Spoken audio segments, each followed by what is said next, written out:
6 பிள்ளைகள் இருந்தும் குளிரில் நடுங்கியபடி உடலில் படுகாயங்களுடன் நடுத்தெருவில் நின்ற முதியவர். சொத்தை அபகரிக்க பிள்ளைகள் செய்த மனிதாபிமற்ற செயல்.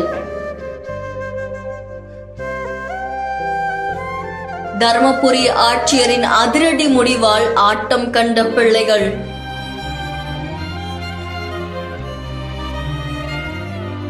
தர்மபுரி காந்திநகர் பகுதியில பெருமாள் அப்படின்ற 85 வயது முதியவரை அவருடைய உறவினர்கள் ஆட்டோல அழைச்சிட்டு வந்து நடு ரோட்ல இறக்கி விட்டு போன சம்பவம் பெரும் சோகத்தை ஏற்படுத்தியிருக்கு.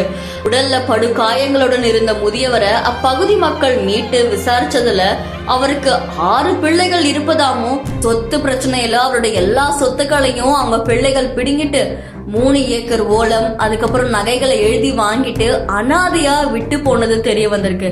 இதை தொடர்ந்து இரவு முழுக்க நடுங்குற மார்கழி மாத குளிர்ல தவிச்சிட்டு இருந்த அவருக்கு உணவும் போர்வையும் அங்கிருந்த மக்கள் வழங்கியிருக்காங்க. இந்த விஷயத்தை பத்தி அவருடைய உறவினர்களுக்கும் தெரியப்படுத்திருக்காங்க. ஆனா காலையில வரைக்கும் அந்த முதியவரை மீட்கிறதுக்காக அவருடைய எந்த பிள்ளைகளுமே அங்க வராததால அப்பகுதி மக்கள் தர்மபுரி மாவட்ட ஆட்சியர் சாந்தி அவர்களுக்கும் மாவட்ட காவல் கண்காணிப்பாளர் ஸ்டீபன் ஜேசுபாதம் அவர்களுக்கும் தகவல் தெரிவிச்சிருக்காங்க. தகவல் மூலமா உடனடியா 108 ஆம்புலன்ஸ் அங்க வந்து அந்த முதியவரை மீட்டு ஆம்புலன்ஸ் வாகனத்திலேயே முதலுதவி சிகிச்சை கொடுத்து அவரை தர்மபுரி அரசு மருத்துவக் கல்லூரி மருத்துவமனையில சிகிச்சைக்காக அனுப்பி வச்சிருக்காங்க. இந்த சம்பவம் தொடர்பா வருவாய்த்துறையினர் உறவினர்கள் கிட்ட விசாரணை செஞ்சுட்டு வராங்க. இந்த நிலையில தான் முதியவரை மீட்கிறதுக்கு எந்த ஒரு பிள்ளைகளும் வராத நிலையில சொத்தை அபகரிச்சு தந்தைய அனாதையா விட்டுட்டு போன சம்பவம் தெரிய வந்திருக்கு.